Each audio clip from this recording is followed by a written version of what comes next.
Okey, Assalamualaikum warahmatullahi wabarakatuh. Bismillahirrahmanirrahim. Hari ini kita akan belajar tentang AdMath. Bab 4 iaitu Indices, Set and Logarithm. Tapi kita akan first mula dulu dengan indices. Indices ni sebenarnya you guys dah belajar masa form 3. Sedikit sebanyak ini adalah hanyalah recall back ataupun kita refresh balik apa yang kita dah belajar.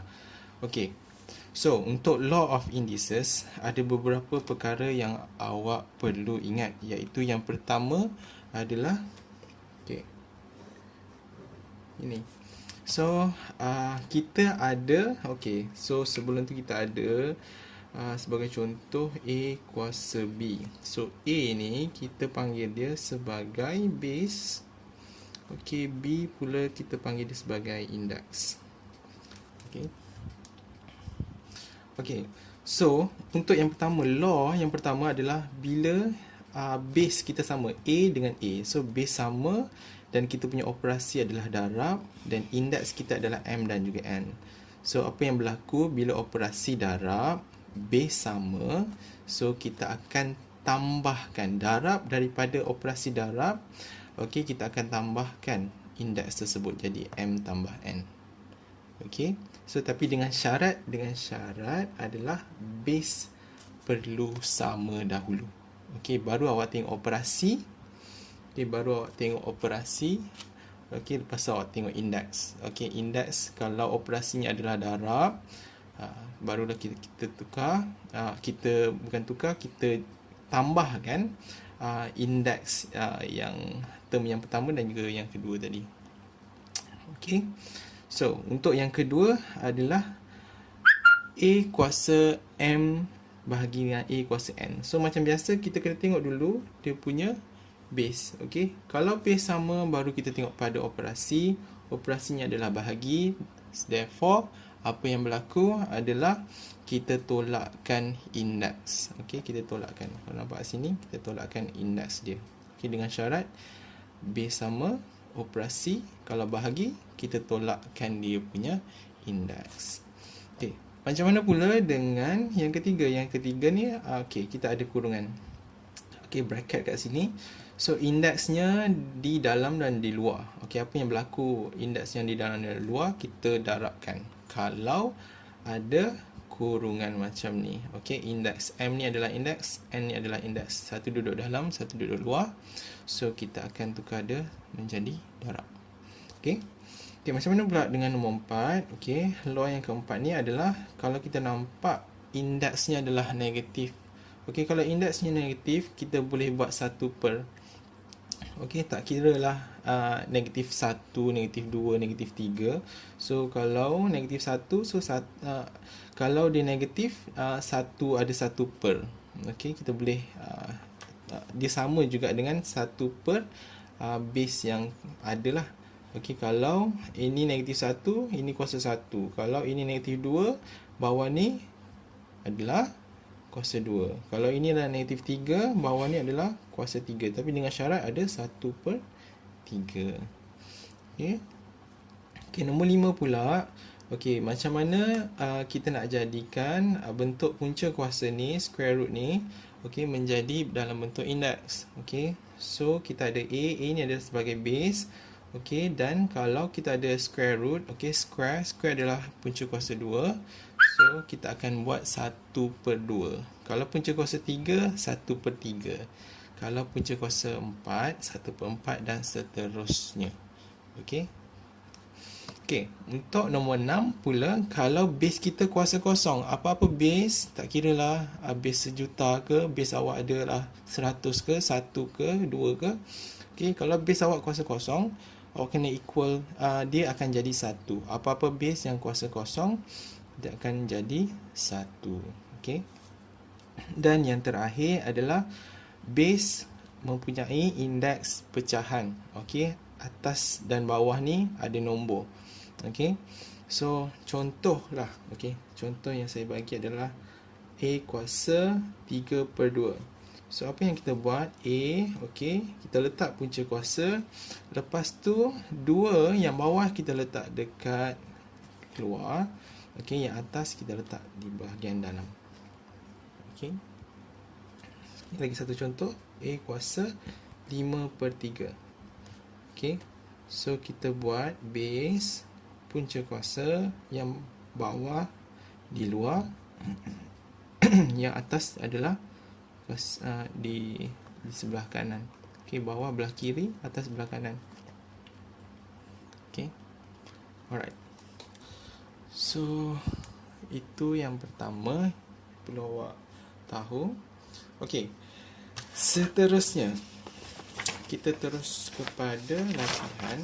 Okey, latihan pengukuhan okey untuk law of indices. Okey. Yang pertama, sekejap kalau saya boleh zoom.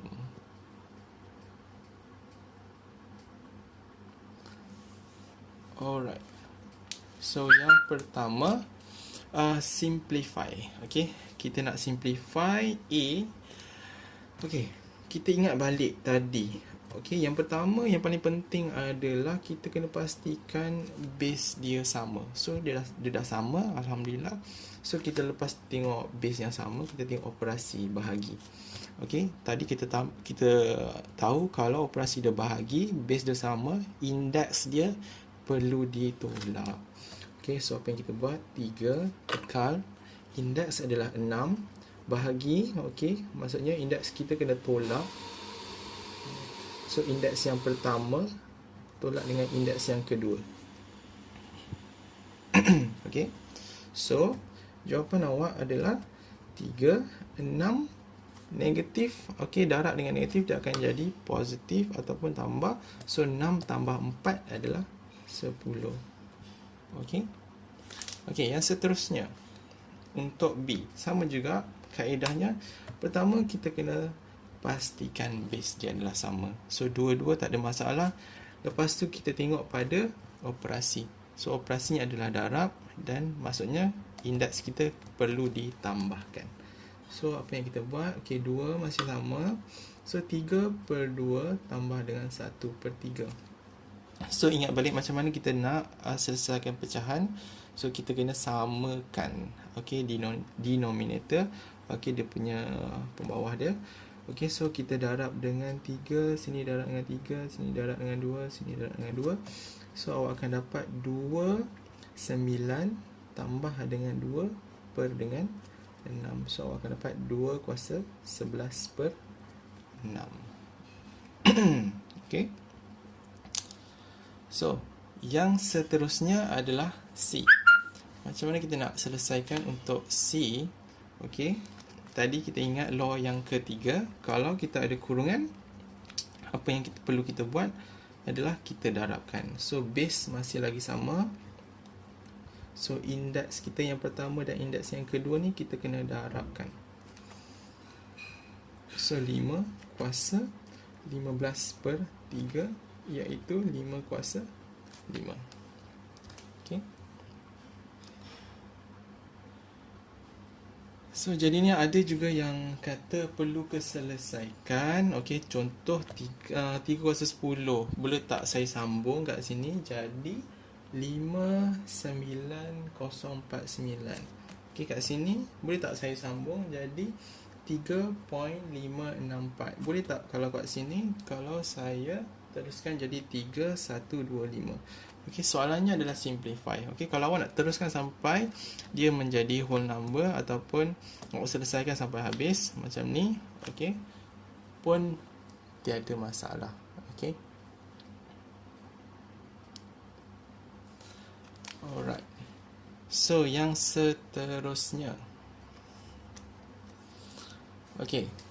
Untuk 2A, okey, kita juga nak simplify.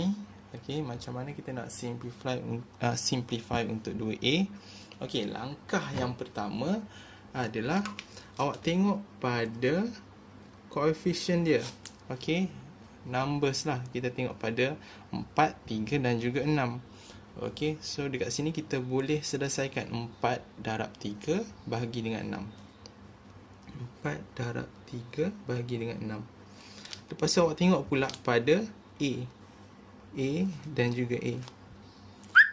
Okey, so A darab dengan A kuasa 2 bahagi dengan A. Lepas tu baru awak tengok kepada B. Okey, B, B dan juga B. So B darab dengan B kuasa 2 bahagi dengan B kuasa 3. Okey, so A maksudnya A kuasa 1, A maksudnya A kuasa 1, B maksudnya B kuasa 1. Okey, 4 darab 3 bahagi dengan 6. 4 darab 3 12, 12 bagi 6 adalah 2.